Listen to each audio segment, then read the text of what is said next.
Hello everybody and welcome to a first impressions video for Call of Duty Infinite Warfare. I'm Ben from What Culture, this is Scott from What Culture. Hello. Scott has been playing Infinite Warfare for how many hours now? I've sort of lost count. I mean, we didn't get a pre-release copy, so our options were go down at midnight and try and grab one, go down for whatever shop sells it the first thing you can. I did the latter because I thought I'd get stuck in queues and whatever, so I've played it for about 4 or 5 hours solid. Just to try and get a good amount of time to get an idea of whether or not you should buy it. We will be having a full review up next week that goes into more detail, but we just wanted to get this video out today to express your feelings so far. Yes. So to start with, what's happening in space? What's happening in space is Jon Snow has gone very evil. He's in charge. I know. So he's in charge of a bunch of dudes called the SDF, the Settlement Defense Force. And turns out that, when humanity left the Earth to go and try and colonize other planets, Jon Snow was there to form a whole bunch of rebellious dudes, and they're just your main enemies. So Kit Harington is in it? Yes. Now, normally they go above and beyond in terms of buying big names to go into these games. Have you seen any more big names in there? Who else have you seen? You might have already heard about Conor McGregor's in there. You have former UFC champion Conor McGregor's in there. Okay. Because the link between Kit Harington and Conor McGregor, let me know in the comments if there's something in there. I have no idea how that links in. Facial hair.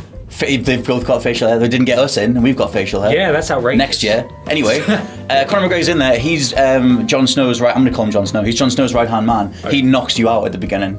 He just beats. That's what they get him for. There's also Lewis Hamilton's in there. F1 driver, maybe X. I don't follow F1. Lewis Hamilton, he's in there as well. Right. You know it's him because he's got his red hat on. That's how you can tell. He actually wears his hat. Oh yeah.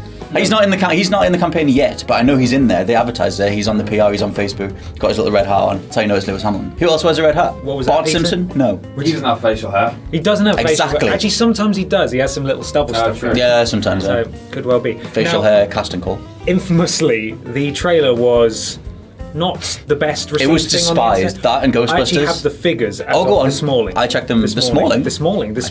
So the morning. The upvotes. That's very good, actually. Thank you. I enjoyed that.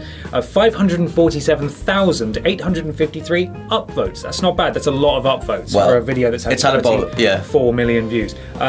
Downvotes, 3,333,275. Are those warranted? No, right, okay. The thing is, and you're going to hate this, because if you look on YouTube, any video that has something negative in the title has been getting a hell of a lot of views and a lot of hits because a lot of people just want to hate on this. That's fine. People like a target, whatever. It's kind of, it's 2016. Point being, the game itself is fine. The game itself plays very, very well. The graphics are absolutely stunning. It's got to be one of the best looking games this side of Uncharted 4. Really? So if you compare it to Battlefield in terms of visuals, how does it stack up? Right next to it. If not, the facial animation's better. The cutscenes are definitely better. I mean, we got a taste of it back in Advanced Warfare, Kevin Spacey's animation and Troy Baker and the way that they looked in the cutscenes. It was like a noticeable step up. Halo did the same thing, but the way that it plays is just totally fine. It's very much a continuation of Black Ops 3, which is obviously going to annoy a lot of people. They have grounded a few aspects of it. The campaign itself isn't as ridiculous. It's not about mind jacking into different soldiers and not even being human and whatever. It is about humanity's foray into the stars and what would that actually be like to some degree, in terms of the aesthetics and the ships and stuff. But yeah, I mean, a lot of people want to hate it because they are going down a Halo route, and I'll get into the Halo comparisons in a sec. Okay. But objectively, totally fine. It's pretty solid. My negatives only come from series fatigue and it's the same stuff again. Okay. But it does that same stuff better than the vast majority of the competition. Right. So obviously it's in space, as we. It is in space. Another famous game in space, Halo. Yes.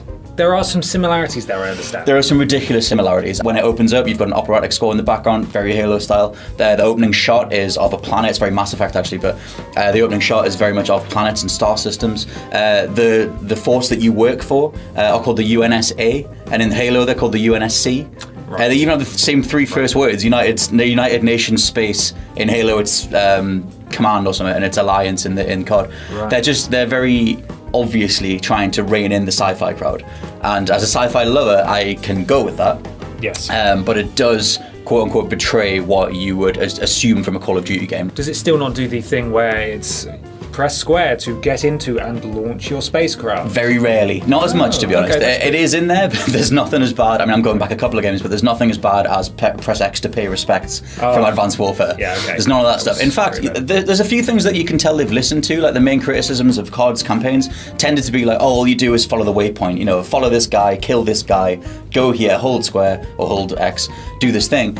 They've changed a lot of that. Well, not changed a lot. They've changed a few of those things up to try and streamline it a bit.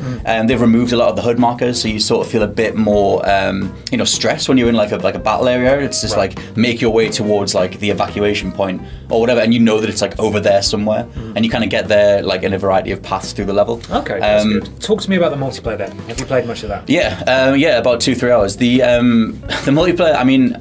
It's at this stage, like, you know, we've got Battlefield 1, we've got Titanfall 2, Overwatch, Doom. Like, online multiplayer is spawn, try and find your enemies, get shot from behind, respawn, do it again. Call of Duty does that faster than everybody else, and it's very much spawned the title of a Twitch shooter. Blanket statement.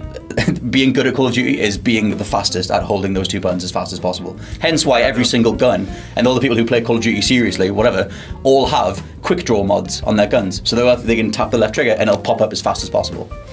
It's fine. But they haven't changed the core mechanics or anything really. Okay, so it's very much you died a lot, is what you're telling me. I died a lot, is what I'm telling you. Right. Okay, so it's just bitter then. Just disregard all of that. If you get the Legacy Edition, you can get Modern Warfare Remastered, which is a gorgeous remaster. I mean, they've added a few animations to smooth over some things, like the opening scene with. The leader who gets executed, I forget his name, but they've added a bunch more animations to him. Just that sort of thing. The graphics are the big thing that gets the update. I mean, if we're completely honest, we're 9 years on now, and Call of Duty's engine is rock solid. It's been rock solid since 2007. It's only been minor things they've added. Like, I mean, we've got wall running, we've got like boost slides, but for the vast majority, it's the same thing. So if you're going back to Modern Warfare, especially the remastered version, all you want is touched up graphics, and that's completely what it nails. It looks gorgeous. Excellent. Well, wrapping up, people who are thinking about buying it and haven't bought it yet, obviously it is release day today.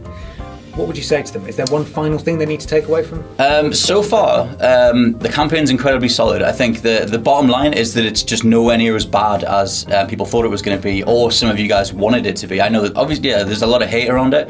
It's just not that bad. It plays very, very well. Like at this stage, the amount of money that's gone into it has afforded them the ability to play test it, so it's incredibly smooth. I haven't come across a single bug, glitch, or anything. Like I said, it's dripping in wealth. Like you can tell it's the most expensive franchise going in gaming. That was the Activision alarm.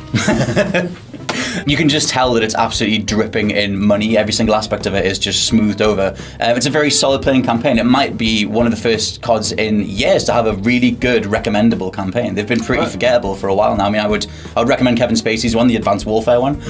Black Ops 3 was just like a total mess.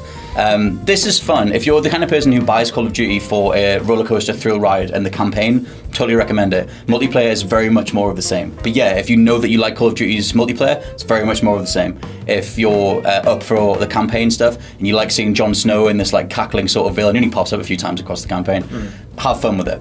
Right. I would recommend it if you know that you like Twitch shooters and you get satisfaction out of playing games that rely on reaction times, because that is very much what the multiplayer is at this point. Well, for more on Call of Duty Infinite Warfare and the full review, which you'll be doing next week, as soon as possible. Check back to What Culture Gaming. I've been Ben from What Culture Gaming. This has been Scott from What Culture Gaming, and thank you for watching.